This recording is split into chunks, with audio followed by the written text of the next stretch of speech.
औज़ुबिल्लाहिमिनश्शैतानिर्रजीम बिस्मिल्लाहिर्रहमानिर्रहीम। अस्सलाम वालेकुम एवरीवन, क्या हाल चाल है आप सबके। उम्मीद करती हूँ कि आप सब लोग ठीक होंगे। अल्हम्दुलिल्लाह मैं भी खैरियत से हूँ और इस वक्त तो बहुत ज़्यादा एक्साइटेड हूँ कि मैंने अपनी ज़िंदगी में पहली बार इतनी ज़्यादा बर्फ़ देखी थी और मैंने अपनी ज़िंदगी का पहला एक्सपीरियंस किया। वो क्या था, उसके लिए आपको वीडियो को एंड तक देखना पड़ेगा और अपना भी एक्सपीरियंस मुझसे शेयर कीजिएगा कि क्या आपने भी अपनी ज़िंदगी में ये सब कुछ किया है।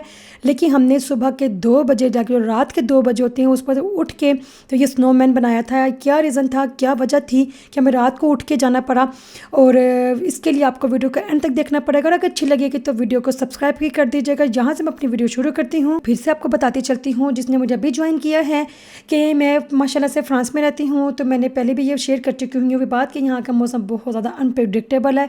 हमें हर रोज़ ही ना मेट्यो देखना पड़ता है, मेट्यो लाइक वेदर देख के चलना पड़ता है कि मैं किस हिसाब से कपड़े निकालनी है। कभी बारिश होती है, कभी धूप होती है, कभी इतनी शदीद ठंड होती है, साथ ही थोड़ी देर के बाद गर्मी लगने लग जाती है। खैर इस वक्त तो इंतहाई ठंडा वाला मौसम है, तो ये बर्फ़बारी का कहीं दूर दूर तक कोई भी ना नामो निशान नहीं था। लेकिन मेट्यो में लिखा हुआ था, जो कि वेदर है, उस पर लिखा हुआ था कि रात को 11 बजे के बाद ना बर्फ़ पड़ेगी। हम बिल्कुल रिलैक्स होकर बैठे हुए थे क्योंकि सर्दियां हैं, खिड़कियां बंद, शेड तक हमने नीचे की होती हैं, तो ना हमें कुछ भी ना पता नहीं चला ना। हमें तब पता चला और अल्हम्दुलिल्लाह से पता चल गया कि जब मेरे देवर ने घर में एंट्री मारी और उसने कहा कि ओलाला भाई बहुत ठंड है। उसने तब वैसे रैंडम ऐसे आराम से बोल दिया ना कि बाहर तो ना बहुत ज़्यादा ना बर्फ़ पड़ रही है। पहले मैंने अपनी खिड़की खोली ना, मैंने देखा तो थोड़ी थोड़ी बर्फ़ पड़ रही थी। हम अपनी ज़िंदगी आराम से जीते जा रहे थे, जैसे कि आपने पहले देखा है। जब मैंने दोबारा खिड़की खोली ना, ओ माय गॉड, पूरा ही वाइट हो चुका हुआ था। और मैंने अपनी ज़िंदगी में मुझे माशाअल्लाह से 10 साल हो गए हैं यहाँ पे आए हुए, इतनी ज़्यादा बर्फ़ कभी नहीं देखी थी। आपको बताते चलती हूँ कि मैं यहाँ पे ससुराल आई हुई हूँ और पेरिस में ना बहुत कम बर्फ़बारी होती है, यहाँ पे बहुत ज़्यादा हो जाती है। और इन लोगों ने काफ़ी ज़्यादा ना, मेरे ससुराल में सब लोगों ने बहुत ज़्यादा ना बोनम द नेश लाइक स्नोमैन, बोनम द नेश कहते हैं फ्रेंच में स्नोमैन को, तो वो बहुत ज़्यादा बनाया। वो मैंने कभी भी नहीं बनाया था, ये मेरा फर्स्ट एक्सपीरियंस है। मैं और मेरे बच्चे इतना खुश थे। लेकिन मसला क्या था कि हमें आधी रात को उठ के क्यों जाना पड़ा, क्योंकि वेदर जैसे कि हमने देखा ना, हर थोड़ी देर के बाद हम देखते रहते हैं। उन्होंने ये तो बोला था, वेदर में लिखा हुआ था कि बर्फ़ तो स्नो पड़ेगी, लेकिन उसके बाद उन्होंने लिखा हुआ था कि ना 3 से 4 बजे के करीब में बारिश होगी। और जैसे बारिश होगी, इट्स अंडरस्टूड कि ना यहाँ पे ना बहुत ज़्यादा मतलब सब कुछ मेल्ट हो चुका होगा। और मेरी आप देवरानी की एक्साइटमेंट देख सकती हैं। अब मसला ये था कि हमें तो पता था कि बर्फ़ हो रही है, हमने जाके देखना है, और क्योंकि थोड़ी देर के बाद बारिश हो जाएगी और सब कुछ मेल्ट हो जाएगा सुबह तक ना। मैंने अपने बच्चों को भी खिड़की से बाहर दिखाया कि वो देखो विंडो के बाहर देखिए कितनी प्यारी ना स्नो पड़ी है। स्नो को कहते हैं लाइक नेज, तो नेज हो रही है ना ये वो। तो कहते हैं कि ओ मामा चलिए नीचे चले। मैं कि इस टाइम नहीं, हम सुबह जाएंगे। जब मुझे ये पता चला कि बारिश हो रही है तो मैं फिर भी आराम से बैठी हुई थी, क्योंकि मुझे पता बिल्कुल ना, मैं हैंड्स अप कर दिए हुए थे ना। मेरी देवरानी कहती हाय मैंने कभी भी नहीं ऐसा किया। ये इसकी शादी के बाद ना ये पहली दफ़ा इतनी ज़्यादा बर्फ़ पड़ी थी, क्योंकि अभी पिछले कुछ सालों से इतनी ज़्यादा ना बर्फ़ नहीं पड़ रही। तो ना कहते क्या ये मेरी पहली दफ़ा है, मैं क्या करूँ, मैंने जाना है नीचे, ये करना है, वो सुबह बारिश हो जाएगी, दिस हो जाएगा, दैट हो जाएगा। तो मैंने कहा यहाँ तो किसी ने लेकर जाना है। मैं अपनी फिर आराम से ज़िंदगी जी रही थी, तो बच्चों को सुला रही थी, क्योंकि छुट्टियाँ हैं, बच्चे थोड़ा सा लेट्स होते हैं, और जैसे मैं ससुराल आती हूँ तो बच्चे कुछ एक्स्ट्रा ही लेट्स होती हैं।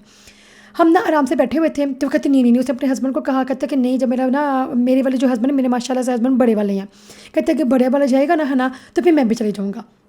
और मुझे पता था, मैं आराम से बैठी हुई थी, मुझे पता था उन्होंने कभी भी नहीं जाना। फिर मेरी देवरानी जाती है, फिर सबके तरले में डालती है हाय मैं गरीब मुल्क से आई हूँ लाइक हम पाकिस्तान से, कहती है मैं गरीब मुल्क से आई हूँ, मैंने कभी भी बर्फ़ नहीं देखी, प्लीज़ चलती हैं, प्लीज़ चलती हैं। पता नहीं क्या इनको तरस आया, ये हुआ वो हुआ, बड़ी मुश्किल से हमने कहीं नीचे गए। नीचे जाके इतना मुझे नहीं पता था इतनी ज़्यादा मोटी मोटी बर्फ़ जम चुकी हुई है, और हमने ना अपना एक्सपीरियंस करना शुरू कर लिया। मैं तो वीडियोज़ बना रही थी, मैं बर्फ़ देखी पागल हो चुकी हुई थी, मैं बर्फ़ ये वीडियो बनाती जा रही थी। मेरे बच्चे स्नोमैन बनाने की कोशिश कर रहे थे, जो कि बार बार टूटता जा रहा था, क्योंकि ये बर्फ़ जो थी ना बहुत मजबूत वाली नहीं थी, बहुत जल्दी मेल्ट होकर ना टूटती जा रही थी। आप इसको कहते हैं, जैसे कहते हैं ना झाग टाइप की जो होती है ना बर्फ़, उस तरह की थी। तो लेकिन हालांकि ये मेरे देवर, क्योंकि इनके लिए तो क्या कह सकते हैं हम के घर की मुर्गी दा बराबर वाली बात है।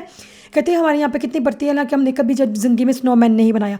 मैं क्या हाँ तुमने कभी बनाया, कहते मेरे पहले ज़िंदगी का पहला एक्सपीरियंस है। और जैसे आप देख सकते हैं मेरी देवरानी कितनी पागल होती जा रही है, अजीब से करते जा रही थी।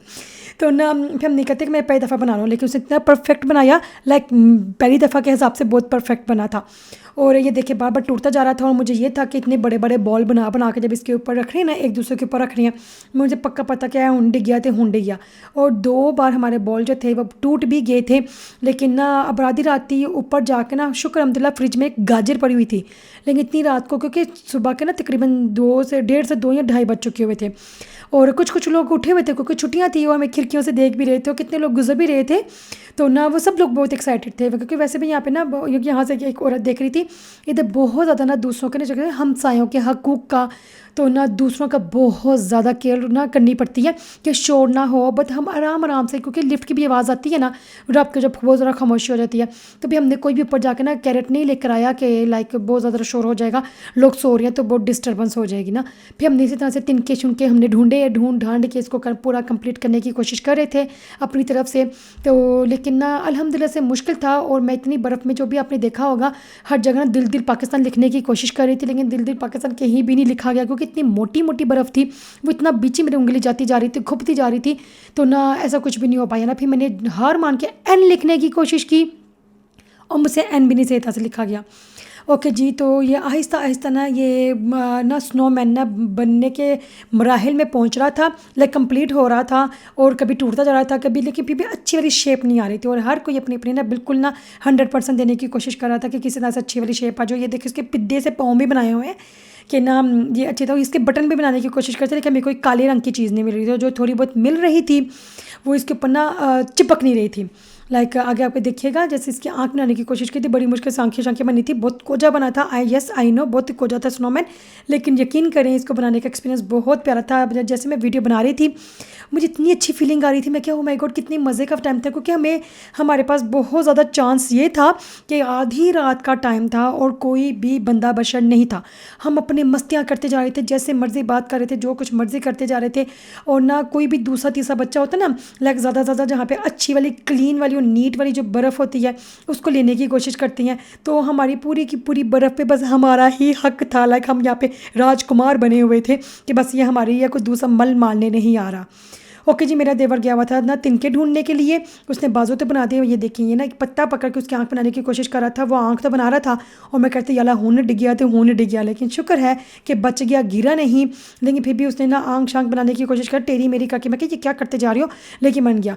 अब इसको ना जो हमने मफलर देना था लाइक स्नोमैन को, उस पर मैंने अपने स्कार्फ का कॉम्प्रोमाइज़ किया क्योंकि आधी रात थी, कोई था नहीं यहाँ पे, तो मैंने जैकेट की टोपी ऊपर पहन ली और फिर हमने इसको ना ये स्कार्फ वाला दिया। स्कार्फ देने के बाद इसको प्यारा सा ना हमने वो तस्वीरें वगैरह खींची इसके साथ, और बड़ा प्यारा से इसका मुझे बड़ा अच्छा सा लग रहा था, बड़ा कोजी सा, बड़ा मज़ा आ रहा था इसको देखने का कि हमारा पहला एक्सपीरियंस था, हमारी ज़िंदगी का पहला ये स्नोमैन था। मुझे इस पर बड़ा प्यारा आ रहा था। लेकिन अब यकीन करें सुबह के टाइम पे ना जब हम ना ऊपर आए हैं बच्चों को सुलाने में और खुद हम बैठ गए, इस तरह से सब कुछ बातें शातें करते करते ना बारिश शुरू होगी और हमारे बैठे बैठे अगले ही 1 घंटे में बारिश के साथ सब कुछ मेल्ट हो गया। सब कुछ मेल्ट हो गया, लाइक हम जब विंडो से बाहर देख रहे थे सब कुछ मेल्ट हो चुका था, आहिस्ता से मेल्ट हो रहा था। और जब सब वो मेरे ना घर के फैमिली में जब ऑफिस जा रहे थे या पे अपने काम पे जा रहे थे ना तो वो कह रहे थे कि ये सब कुछ मेल्ट होकर नीचे गिर गया हुआ था। और मैं आपको एक और बात बताती जाती हूँ कि ना ये जो आप ट्रक देख रही हैं ये रस्ते साफ़ करने के लिए ना आधी रात को निकल चुके थे। अगर ये रस्ते ये चीज़ ना साफ़ करें तो इतना वो ना ग्लिसी हो जाता है कि बंदा बहुत ज़बरदस्त वाला एक्सीडेंट हो जाता है, क्योंकि बिल्कुल आउट ऑफ कंट्रोल हो जाती है ना कार, बहुत ज़्यादा ये ना डेंजरस वाली चीज़ हो जाती है। तो फिर वो क्या कहते हैं, जब जितने भी स्कूल के रास्ते होती हैं ना, स्कूल के रास्तों पे नमक डालते हैं ताकि आराम से बच्चे चल सकें। अभी तो खैर छुट्टियाँ हैं ना, तो लेकिन नमक वो ज़रूर यूज़ करते हैं। और ये आधी रात को बंदा निकल चुका हुआ था और जगह जगह रोड्स पे ना ये बर्फ़ जो थी ना वो हटा रहे थे, क्योंकि बर्फ़ जैसे जमती है ना उसके बाद बहुत ख़तरनाक वाला सीन चल जाता है। तो कितने ज़्यादा लोग तो ये ना गाड़ी उन दिनों में यूज़ ही नहीं करते जब तक बर्फ़ पूरी तरह से मेल्ट ना हो जाए ना। लेकिन जिन लोगों ने यूज़ करना है, जिनके बगैर गाड़ी के बगैर को ऑफकोर्स गुजारा नहीं है यहाँ पे, तो वो ना उनके टायर चेंज करने पड़ते हैं। लाइक एक स्पेशल टायर होते हैं जो हम ना बर्फ़बारी में यूज़ करते हैं, तो लेकिन वो चेंज करना पड़ता है, बहुत टाइम लगता है। तो ना इसलिए ज़्यादातर ऐसा होता है कि ये लोग ना जो गवर्नमेंट है वही आती है और पूरी बर्फ़ हटा देती है रास्ते से, या फिर नमक फेंकती जाती है ना, उसके साथ बहुत ज़्यादा सहूलत हो जाती है। ओके जी, तो ये मेरा ज़िंदगी का पहला एक्सपीरियंस था। अगर तो आपको अच्छा लगा ज़रूर चैनल को सब्सक्राइब कर दीजिएगा, कमेंट करके बताइएगा। अगर आप में से किसी ने पहले स्नोमैन बनाया है तो मुझे अपना एक्सपीरियंस ज़रूर शेयर कीजिएगा, मैं बड़े शौक से पढ़ूंगी और मुझे ये भी बताइएगा कि मेरा स्नोमैन आपको कैसा लगा है। ओके जी, तो ये थी मेरी थी आज की वीडियो। इसके बाद हम फिर बड़ी आहिस्ता आहिस्ता से ऊपर जाने की कोशिश कर रहे थे, क्योंकि तकरीबन ना 2 से ढाई बज चुके हुए थे सुबह के ना, तो इसलिए हम बहुत आहिस्ता जा रहे, क्योंकि सब लोग वो ना सो रहे थे तो शोर हो जाना था, इसलिए हम बहुत ज़्यादा ख्याल रख रहे थे इस चीज़ का। अब मैं भी चलती हूँ, अपना बहुत ज़्यादा ख्याल रखिएगा, दुआ में याद रखिएगा। अल्लाह हाफिज़।